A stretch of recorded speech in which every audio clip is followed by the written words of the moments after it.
Welcome to Headlines Simsbury. I'm Karen Handville. The Simsbury Land Trust will present a film documentary entitled No Impact Man, followed by a brief panel discussion. This free event on Thursday, December 5th, will take place at the Simsbury Public Library in the program room at 6:30 p.m. The film is about a Manhattan-based family who abandoned their high-consumption Fifth Avenue lifestyle to try and live 1 year while making no net environmental impact. The panel discussion that follows will feature 3 innovative experts in green living. Although this is a free event, reservations are necessary, and you can contact the Simsbury Land Trust at 860-651-8773 or email amyziner@aol.com. As part of serving the community, the Simsbury Police Department will again sponsor its Stuff a Cruiser event. For over 10 years, the department has been collecting appropriate toys, games, stuffed animals, and non-perishable food items for adults and children of all ages. They also accept monetary donations. There are many families who will truly appreciate your generosity. This year, the police cruiser will be parked at the Best Buy parking lot on December 16th from 8 a.m. to 8 p.m. Please help make it a success. Angie Bautista is here to say a few words about Wreaths Across America. For the 5th consecutive year, the Abigail Phelps chapter of the National Society, Daughters of the American Revolution, in cooperation with the American Legion and Veterans of Foreign Wars, has partnered with Wreaths Across America in the placing of wreaths on the headstones of veterans buried in our town's cemeteries. A public ceremony marking this day will take place at the flagpole of Simsbury Cemetery, 16 Plank Hill Road, Saturday, December 14th. You can participate in this national event by sponsoring a wreath for a known or unknown veteran. All wreaths are $15, and $5 of each wreath will benefit a military-related charity. Wreath sponsorship forms are available at the Simsbury Public Library or by emailing abautista@me.com. On December 14th, please join us in over 850 locations across the country and beyond, including ceremonies at sea and 24 national cemeteries on foreign soil for a simultaneous wreath-laying event. All are welcome to the ceremony and reception to follow in the program room of the Simsbury Public Library. Happy holidays. Here's this week's trivia question provided by Vincent Spada. 5 National Football League head coaches have led 2 different teams to a Super Bowl. Can you name them and the teams they skippered? We will have the answer for you later in the program. The old Drake Hill Flower Bridge has been transformed into a winter wonderland, and the Flower Bridge Committee wants the Farmington Valley residents to join them in a tree lighting and carol sing on December 5th at 4 p.m. Thanks to Bartlett's tree experts, a 20-foot-tall balsam fir at the west end of the bridge has been shaped and strung with hundreds of colorful lights, making the bridge, already strung with lights, come alive in a true holiday spirit. The 38 flower boxes on the bridge's railings are all decked out with greenery thanks to Flower Bridge volunteers. Free hot chocolate and cookies will be available. For holiday giving, the old Drake Hill Flower Bridge Committee will be selling prints of the Flower Bridge with its 80 container gardens in full bloom. Usher in the joyous season of Advent, Festival of 9 Lessons and Carols at the Trinity Episcopal Church on Sunday, December 8th at 4:30 p.m. A reception will follow and all are invited. The church is located at 11 Church Street in Terriffill, and if you have any questions, you can call 860-651-0201. Cantor Mark Perman is here to tell you more about the festive holiday of Hanukkah. Hi, I'm Cantor Mark Perman of Farmington Valley Jewish Congregation Emek Shalom in Simsbury and the host of the Interfaith Roundtable here on SCTV. Once again, we Jews celebrate the holiday of Hanukkah, the Festival of Lights. Now, many people equate Hanukkah with Christmas because they generally fall around the same time every year. Although this year, Hanukkah is celebrated on the eve of Thanksgiving. Typically, it falls closer in December towards the Christmas time. The truth, though, is that Hanukkah is, in comparison to Christmas, a minor holiday for Jews that celebrates the victory of the Maccabees over the Syrian Greeks who oppressed us, the Hellenists, and tried to turn us to their ways, who told us to sacrifice swine at the temple, and who oppressed us and tried to get us to stop practicing Judaism. But miraculously, the Maccabees, Judas Maccabeus, they were victorious over the Syrian Greeks and managed to restore the temple and to once again make it holy and make it for the Jewish people. The miracle of Hanukkah, or the legend, is that there was only enough oil for one day to sustain the menorah or candelabra in the newly liberated temple, but the menorah miraculously stayed lit for 8 days, therefore creating the 8-day festival of Hanukkah. Hanukkah mainly became elevated as a holiday for Jews in order to enable Jewish children and perhaps even Jewish adults to feel more comfortable at Christmas time. And the tradition of gift-giving was also borrowed from the Christian tradition of gift-giving. Traditionally, adults gave their children gelt or Hanukkah money, and then it sort of evolved and progressed over the millennia. It is a festival holiday of singing, of eating foods made with oil, such as latkes, which is like a potato croquet or a potato pancake, and donuts, celebrating the victory of spirit over power. That is the essential message of Hanukkah, which is not by might, not by power, but by spirit alone shall we all live in peace. And there's a musical setting that goes like this. Not by might and not by power, but by spirit alone shall we all live in peace. Not by might and not by power, but by spirit alone shall we all live in peace. And the song goes, the children sing, the children sing.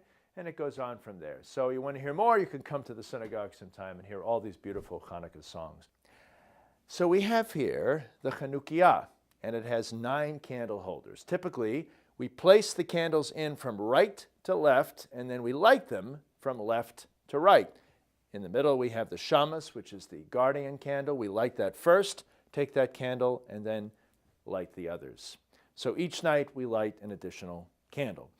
Here are the Hanukkah blessings, which basically say, thank you, God, for the commandment to celebrate the holiday of Hanukkah and to light the Hanukkah candles. Thank you, God, for the miracles you have bestowed upon us throughout the centuries. And thank you, God, for having given us life, for having sustained us, and for helping us to see this day. Baruch atah Adonai, Eloheinu melech haolam, asher kitshanu b'mitzvotav, v'tzivanu lehadlik ner shel Chanukah.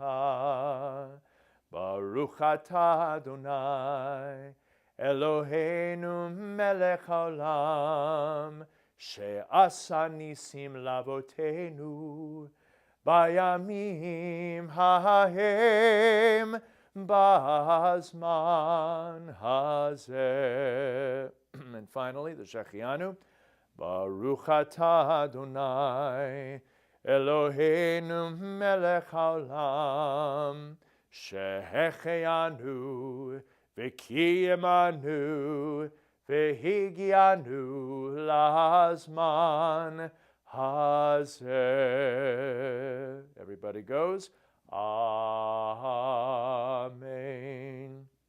The Chanukiah, in a much bigger form than this, will be lit in public this year at the Simsbury Library during Simsbury Celebrates. which occurs on Saturday, November 30th. If you've never experienced the lighting of a Chanukiah and the singing of Hanukkah blessings and songs, you'll want to be an integral part of this important event at Simsbury Celebrates. In fact, we'll have a special fire truck decorated with Hanukkah decorations from the synagogue that you'll see at the parade of fire vehicles that pass through the celebration.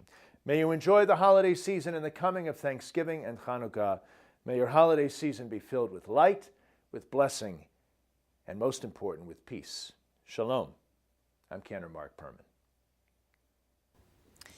The Girl Scouts from Troop 60470 at Central School have collected items and prepared holiday bags for 8 needy families in Simsbury. The bags are complete with soup, crackers, coffee and tea, and pumpkin cranberry bread. Their efforts will help these families to have a happier holiday season. Thank you. Dave Blume and Lisa Karim would like to tell you about the new program called Innovators Workshop. Hello, I'm Dave Blume, a trustee of the Simsbury Library. With me today is Lisa Karim, the director of the Simsbury Public Library. We are here today to announce a new program at the library. The name for this program will be Innovators Workshop. Under this banner, the library will offer a wide variety of do-it-yourself sessions ranging from cooking classes to taking apart old computers. All the programs will emphasize hands-on learning and creativity. A number of other public libraries have begun programs to enable innovation, such as makerspaces. Makerspaces are collaborative workspaces which foster the sharing of knowledge and problem-solving among individuals. Makerspaces take a wide variety of forms, many focusing on technology such as 3D printers. However, others provide a variety of options, including woodworking, model building, and circuit construction. The Simsbury Library implementation of a makerspace will be called Innovators Workshop. The library held a community idea meeting on this project on November 7th. A number of community members, library and town staff, as well as teenage representatives from Simsbury High School and Ethel Walker School endorsed and encouraged the library to pursue the project. A representative of Make Hartford, the Hartford Makerspace Group, also attended and offered his organization's assistance. The Simsbury Library Board of Trustees has been gathering information on the concept and is enthusiastic that it will be well received by the community. Today, libraries are about making connections. Makerspaces help make those connections. Additionally, makerspaces support the new Common Core standards, the science, technology, engineering, and math or STEM curriculum, economic development, and entrepreneurship, while also fostering intergenerational interaction. Makerspaces have proven to engage middle schoolers who are non-traditional library users in the public library and have the kids ultimately teaching adults how to use new technology, thereby building the confidence and abilities of both groups. The library's vision statement lays a foundation for the Innovators Workshop. In fact, Simsbury Public Library programs already allow people to learn in the library. There are piano lessons, craft groups, and children's cooking programs. The Business Resource Center fosters collaborations and connections. The Technology Learning Center enables people to connect electronically to the world. The Innovators Workshop is the next step. We are the stewards of information and access, not just about lending books. We want to enable all residents to access information and create an environment for learning. People think outside the box when they collaborate and learn how to do it themselves. We think this is something that fits well with our community. At the November 7th meeting, the Director of IT and Career and Technical Education for Simsbury Public Schools was pleased that an Innovators Workshop would offer a central location for all elementary students to work together on creative projects. The representatives of Simsbury High School were excited by the project, as the library, being open 7 days a week, would offer them greater access than the school's tech lab to the technology they need for their projects. It would also allow them more time to experiment and learn outside the school curriculum independently. Steve Yanicki of Make Hartford added that an innovator's workspace also serves as a valuable workforce readiness training tool. Tom Cook, the Simsbury Director of Administrative Services, stated during the meeting that innovation can be a key economic driver for the community. The next meeting to discuss Simsbury Library's Innovators Workshop will be held on Thursday, December 5th from 7 until 8 p.m. at the Simsbury Library. All interested individuals who want to participate or share their knowledge and skills are invited to attend and help bring this new program to reality. Once again, the Junior Women's Club is sponsoring the Hat and Mitten Tree at the Simsbury Public Library. Help decorate the tree in the children's room by bringing in new hats, scarves, mittens, and gloves to benefit the Parkville Elementary School and Clark Elementary School in Hartford. These children might not otherwise have these outerwear for the cold winter season, so your help is very much appreciated. The collection begins on December 2nd, and all items will be delivered to the schools in the week just before Christmas. To get you in the festive holiday mood, the Hockanum Valley Ringers will perform a holiday handbell concert on Sunday, December 15th at 3 p.m. at the First Church of Christ. A free will offering will be accepted. Melissa Brett is here to address home fire safety. Hello, my name is Melissa Brett. My husband John and I own and operate Weldon Hardware here in the center of Simsbury on Station Street. Past topics of my helpful how-to videos have talked about home projects that you can do yourself to save you time and money. But today I'm going to address an issue that could save your life or a life of a family member. According to the National Fire Protection Association, each year approximately 400,000 house fires are reported. What's most alarming is that nearly 3,500 people are killed in house fires each year. Sadly, many fire prevention experts agree that the majority of these deaths are preventable. So today, I would like to share ideas about fire safety. First, we'd like to talk about smoke detectors. And again, according to the National Fire Protection Association, almost 2/3 of homes fire deaths result in homes without working smoke alarms. Now, there are many different features for smoke alarms, from the basic ones like this to ones with escape lights. Newer constructed homes have hardwire smoke alarms that connect to each other. The best way to ensure your smoke alarms work is to install new alkaline batteries every 6 months and test them every month. A good routine is every time you change your clocks for daylight savings time in the spring and in the fall, change all of your smoke alarm batteries. Check the date on the back of your smoke detector. Detectors have about a 10-year lifespan, and every smoke detector has its manufacturing date printed on the back of it. Now, one of the most common questions we get regarding fire safety is how many smoke detectors are needed in a home. It's best to have at least one in every floor of your house in a central location. Be sure to read the manufacturer's instructions on the recommendation location that have the greatest impact. At a minimum, make sure you install smoke detectors where fires are most likely to start, such as your kitchen, laundry room, basement, and in all of your bedrooms. If you have bedrooms on the second or third floor of your house, you should seriously consider having an escape ladder in every bedroom. And make sure everyone in your family knows where each one is stored and how to properly use them. Now, carbon monoxide detectors are another crucial tool in saving lives in your home. Carbon monoxide is a colorless, odorless, poisonous gas. Having a detector on each level of your home and each bedroom could save your life. Digital readouts are available on some of the CO detectors, which is extremely helpful in identifying potentially harmful and dangerous areas in your house. These detectors will show you what your home is currently producing for carbon monoxide.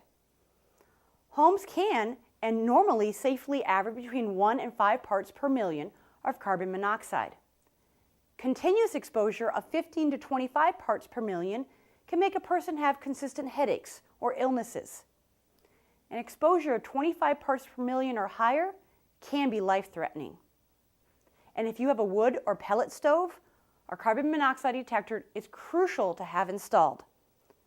Some manufacturers make a combination smoke and carbon monoxide detector, which again is highly recommended for every bedroom in your house. Carbon monoxide detectors should be replaced every 5 to 7 years. Now finally, in regards to fire safety in your home, you should have a fire extinguisher on hand in the rooms that you would mostly have a fire. Again, the kitchen, the garage, workshop, and near your working fireplace or wood stove. But just having a fire extinguisher isn't enough. Make sure you know how to use your specific fire extinguisher. Some extinguishers have a safety pin, while other smaller ones only have a trigger. And if you cannot effectively extinguish a fire within several seconds of discharging your extinguisher, the fire is beyond the scope of safety. You should immediately evacuate your home and call the fire department. If you have any questions about which smoke and carbon monoxide detectors you should get or other safety fire products, come on down and ask us or visit our website at www.weldonhardware.com. I look forward to the next edition of Headline Simsbury. Remember, we're at your service. Thank you, and God bless. SCTV recently honored our volunteers at an informal gathering. This year we added Sally Suma's name to our 5-year plaque recognizing volunteers who hang in there and volunteer in any capacity for a continuous 5-year period. Sally operated cameras in the SCTV studio for many producers over the years, and we thank you. And this is the second year SCTV recognizes a volunteer with the Buzz Holmes Award for their commitment to volunteering in multiple capacities. This year we added Althea Graney's name to the plaque. She has run studio cameras, field cameras, directed studio shoots, produced programs, hosted programs, and done video editing. Thank you, Althea. Buzz would be proud. SCTV also recognized Vitaly Zulkovsky, who has contributed his very special talents and skills in a way that many never realize. Vitaly designed the SCTV website. His volunteer time given to SCTV is unique and highly valued. When you visit the SCTV website, whether you go there to see what's new, check the program schedule, print out a form, or watch a video, you will see his magic. Thank you to all our volunteers for their time and talent to keep SCTV on the air. Every year, the Simsbury Police Department offers the Citizens Police Academy. Classes are held on Thursday evenings from 7 to 9 p.m. The classes will begin in February of 2014 and finish in April. The course is offered to all residents who are 21 years or older, and this is a wonderful way to learn more about the police experience. Applications are available at the Simsbury Police Department, and the deadline for signing up is January 25th, 2014. If you have questions about the course, you can contact Officer Gary Gray at 860-658-3100. Bonnie Lillis is here to remind you about support available for those that are grieving. The act of grieving can be a very isolating experience, as frequently family, friends, and others are ready to move on with life much quicker than you may be. If you're experiencing this, perhaps we can help. My name is Bonnie Lillis, and I am the bereavement coordinator with the hospice program at the New McLean. We offer bereavement support groups to those who are grieving, process their grief, with the company and support of others who are also grieving. These groups provide grievers with normalization and validation of the common issues that occur in grief, as well as offering ideas to help reconstruct a new, meaningful life. These groups are facilitated by master's level counselors and are offered at no cost to you. We have groups running in 3 locations, a spousal loss group at McLean, and 2 groups for any type of loss that run at the Senior Center in Simsbury and the West Hartford Senior Center. If you would like more information or would like to register for one of these groups, please call 860-658-3950 and ask for a bereavement counselor. We look forward to helping you through this very difficult time in your life. So here's the answer to the trivia question, which was 5 National Football League head coaches have led 2 different teams to a Super Bowl. Can you name them and the teams they skippered?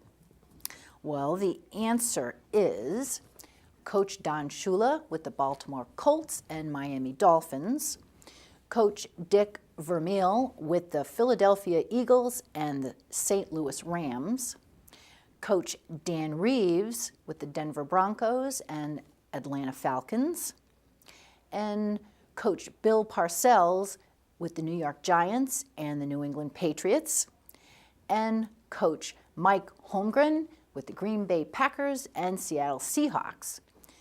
No coach has ever won 2 Super Bowls with 2 different teams, at least not yet. We hope you enjoy watching some of the diverse programming on SCTV, your channel, with programs produced by volunteers or sponsored by residents. In other words, programming chosen by the community. SCTV is a 501c3 nonprofit organization that provides the public, educational, and governmental channels to the residents in Simsbury. SCTV channels can be found on Comcast and AT&T UVerse. Local productions can be watched on demand on the SCTV website, simsburytv.org. So if you miss a town meeting or a game, check the website. And come down and volunteer. We provide free training. You can contact us at 860-658-1720 or email us at simtv@yahoo.com. And don't forget to include SCTV in your holiday giving for the end of the year. That's it for this week. Remember to like us on Facebook and follow us on Twitter. Thank you for joining us.